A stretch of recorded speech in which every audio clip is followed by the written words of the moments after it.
নমস্কার বন্ধুরা, recruitment update YouTube চ্যানেলে সকলকে স্বাগত জানিয়ে আজকে 24/3/2024 পশ্চিমবঙ্গের স্কুল সার্ভিস কমিশনের শিক্ষক নিয়োগ সংক্রান্ত মামলার একটি গুরুত্বপূর্ণ আপডেট রয়েছে। আসুন এই সংক্রান্ত আপডেট দেখে নিই বিস্তারিত কী রয়েছে।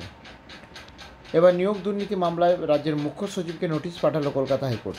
নিয়োগ দুর্নীতিতে গ্রেপ্তার হওয়া সরকারি আধিকারিকদের বিরুদ্ধে বিচার প্রক্রিয়া শুরু করার রাজ্যের কাছে অনুমোদন চেয়েছিল কেন্দ্রীয় তদন্তকারী সংস্থা সিবিআই। যদিও এ নিয়ম অনুমতি দেয়নি রাজ্য সরকার। এই অবস্থায় সেই বিষয়ে চূড়ান্ত সিদ্ধান্ত নিতে কতদিন সময় লাগবে এই বিষয়ে জানতে চেয়ে রাজ্যের মুখ্য সচিবের কাছে রিপোর্ট চাইল আদালত। শুক্রবার নিয়োগ দুর্নীতি মামলায় ধৃত নেতাদের জামিন মামলা শুনানি চলাকালীন বিচারপতি ডিভিশন বেঞ্চ নির্দেশ দিয়েছেন। শুনানিতে সিবিআই আদালতে জানায় এখনও পর্যন্ত তারা কোনো অনুমোদন পায়নি। এরপর রাজ্যের ভূমিকা নিয়ে প্রশ্ন তোলেন বিচারপতি ডিভিশন বেঞ্চ। অনুমতি দিতে কী কারণে এত বিলম্ব? সরকার রাজ্যের বিচারের অনুমোদন দেওয়ার ব্যাপারে সরকারের অবস্থান কী, এ বিষয়ে জানতে রাজ্যের মুখ্য সচিবকে নোটিশ দেয় কলকাতা হাইকোর্ট এবং আদালতের নির্দেশে আগামী 3রা এপ্রিলের মধ্যে এই নিয়ে রিপোর্ট না দিলে মুখ্য সচিবকে সরাসরি আদালতে হাজির হতে হবে।